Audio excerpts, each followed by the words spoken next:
Hello friends, welcome to computer job update. आज की video में हम बात करेंगे आपके डीएसएसबी पीजीटी के जो एग्ज़ाम 25 से 30 जून तक हुए थे, उसी के बेसिस पे हम कॉमन पेपर को एनालिसिस करने वाले हैं।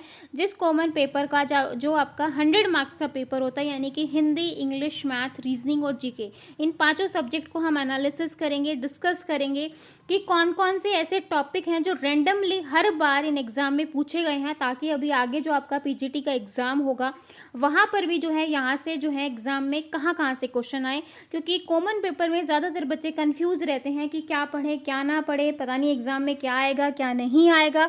और इसी कश्मकश में बहुत सारे बच्चे हैं जो टेंशन में हैं कि भाई लास्ट टाइम पे ऐसा क्या पढ़ लें कि जो एग्ज़ाम है हमारा क्रैक हो जाए।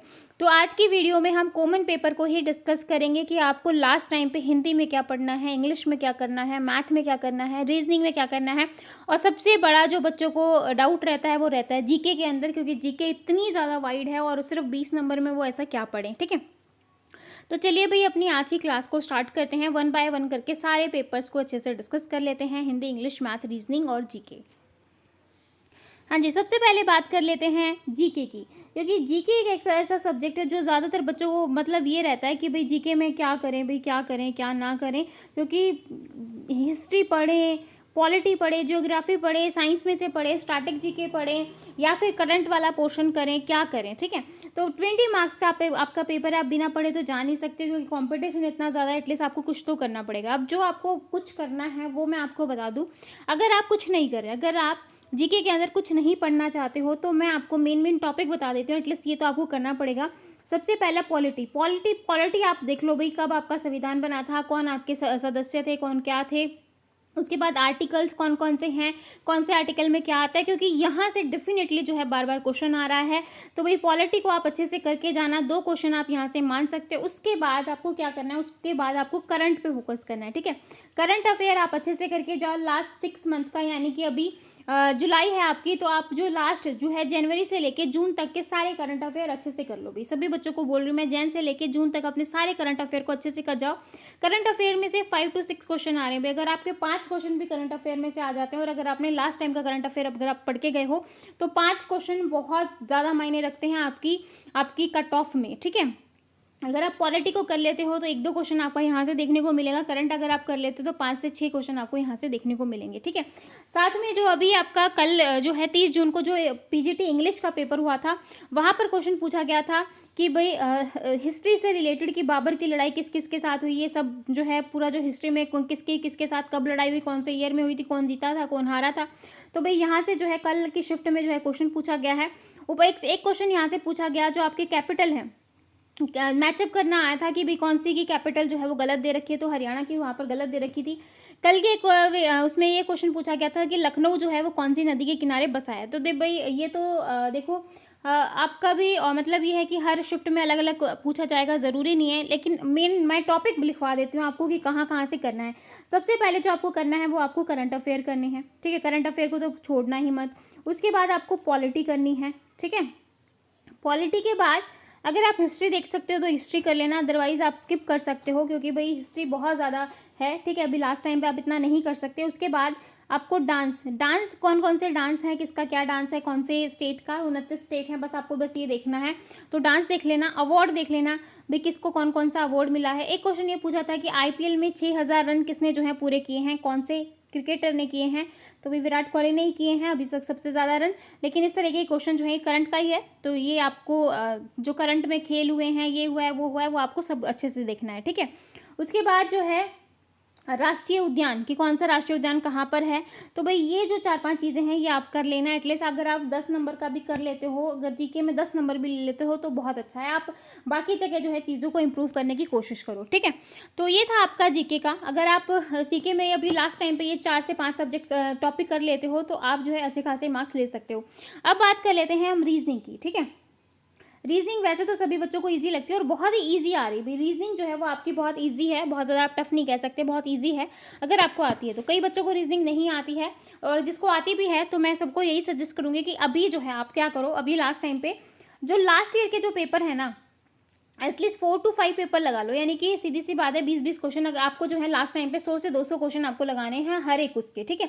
लाइक सीरीज का हो गया, कोडिंग का हो गया, फिगर रिलेटेड हो गए, मिरर हो गए, ब्लड रिलेशन हो गया, सिलोलिज्म हो गया, ओड वन आउट हो गया, मतलब ये जो सारे हैं ना ये एक बार आप लगा लो, क्योंकि एक पेपर आप लगाओगे उसमें सारे जो है अलग अलग टॉपिक मिल जाएंगे आपको, जिससे आपको पता चल जाएगा कि कैसा कैसा क्वेश्चन आ रहा है, ठीक है। एक भी आप कौन सी डायरेक्शन से रिलेटेड हो गया, अभी कोई 10 किलोमीटर उधर जा रहा है, साउथ में जा रहा है, नॉर्थ में जा रहा है, कौन सी डायरेक्शन में खड़ा है, कितना डिस्टेंस है, इस तरह के क्वेश्चन भी आपके एग्जाम में देखे जाते हैं, ठीक है। तो रीजनिंग जो है बहुत इजी है, लेकिन जो है आप ये मत सोचो कि भाई रीजनिंग मेरी तो बहुत अच्छी है और मुझे पढ़ने की ज़रूरत नहीं है, तो ऐसा नहीं करना है। एटलीस्ट जो है आपको एक बार प्रैक्टिस जरूर करनी है, क्योंकि 200 आपको पता है कि 3 घंटे का टाइम है, यानी कि 180 मिनट है और आपको 300 क्वेश्चन करने हैं, तो भाई आपको टाइम भी तो मैनेज करना है। तो टाइम मैनेज करना है तो आपको भाई एक बार प्रैक्टिस करनी पड़ेगी, एग्जाम से पहले प्रैक्टिस कर लेना रीजनिंग की। अब कौन कौन से टॉपिक हैं जिनकी आप जो है प्रैक्टिस करो। सबसे पहला आता है आपका सीरीज़, ठीक है। सीरीज़ तो आप बिल्कुल मत छोड़ना, भाई आपको सीरीज़ दे देंगे 12, 36 फलाना दिखा, फिर बोलेगा कि इसका लास्ट बताओ, तो इस तरीके से आपको सीरीज़ में से क्वेश्चन आएगा।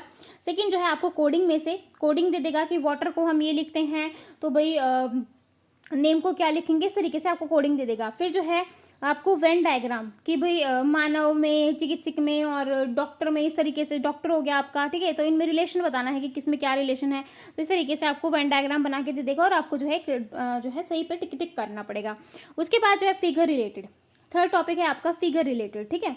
उसके बाद जो है मिरर इमेज, उसके बाद है ब्लड रिलेशन, डेफिनेटली भाई यहाँ से डेफिनेट क्वेश्चन आएंगे। उसके बाद सिलोलिज्म, ठीक है। उसके बाद जो है आपका ओड वन आउट। तो अगर आप ये 7-8 टॉपिक कर लेते हो ना, तो आप जो है अच्छे खासे जो है एग्जाम में मार्क्स बिल्कुल लोगे भाई, ठीक है।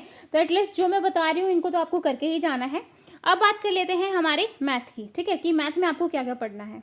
मैथ में जो आपको पढ़ना है, एक तो सिंपल इंटरेस्ट, कंपाउंड इंटरेस्ट, ये तो अच्छे से कर लेना भाई। सिंपल इंटरेस्ट हो गया आपका, कंपाउंड इंटरेस्ट, यहाँ से डेफिनेटली क्वेश्चन आएगा, ठीक है। एक जो है आपका टाइम एंड वर्क में से क्वेश्चन आएगा, परसेंटेज हो गया, ठीक है। उसके बाद जो है प्रॉफिट एंड लॉस हो गया, डेफिनेटली यहाँ से क्वेश्चन आएंगे। एसआई और इसमें से कंपाउंड इंटरेस्ट में से तो आपको 2 क्वेश्चन देखने को मिल जाएंगे। उसके बाद है आपका मैंशुरेशन में आपको जो है करना है, मैंशुरेशन के जो आपको फॉर्मूले वगैरह हैं वो अच्छे से करके जाने हैं, क्योंकि मैंशुरेशन से भी क्वेश्चन आता है, ठीक है। तो एटलीस्ट आप ये तो करके जाओ, प्रॉफिट एंड लॉस हो गया, परसेंटेज हो गया, आपका एज रिलेटेड हो गया, एज रिलेटेड भी क्वेश्चन आते हैं। उसके बाद जो है उस टाइम एंड वर्क हो गया, ठीक है। एटलीस्ट ये जो कुछ टॉपिक हैं मेन टॉपिक, इनको तो आपको बहुत अच्छे से करना है, ठीक है। अब बात कर लेते हैं, अब आपकी हिंदी और इंग्लिश रह गई है, ठीक है। जीके हमने और मैथ और रीजनिंग हमने डिस्कस कर लिया है। हिंदी और इंग्लिश की मैं बात करूं, हिंदी और इंग्लिश साथ साथ बात कर लेते हैं हिंदी और इंग्लिश की। देखो भाई, हिंदी और इंग्लिश में आपको जो प्रैक्टिस करनी है वो पैसेज ही करनी है, अनसीन पैसेज, ठीक है। 5 मार्क्स का यहाँ आता है, 5 मार्क्स का यहाँ आता है, तो आप जो है एग्जाम से पहले एटलीस्ट 5 to 6 जो है आपके पास कोई भी बुक पड़ी हो, तो आप जो है आंसर पैसेज की जो है 5 to 6 या 10 अगर आप कर सकते हो तो आप अपनी प्रैक्टिस करो, ताकि एग्जाम टाइम में क्या होता है कि टाइम हमारे पास बहुत कम होता है, तो आपको सिर्फ टाइम को मैनेज करना है, ताकि आप आंसर पैसेज में पढ़ने में ज़्यादा टाइम वेस्ट ना करें और आपका जो है आप अच्छे से उसको अटेम्प्ट कर सके, ठीक है।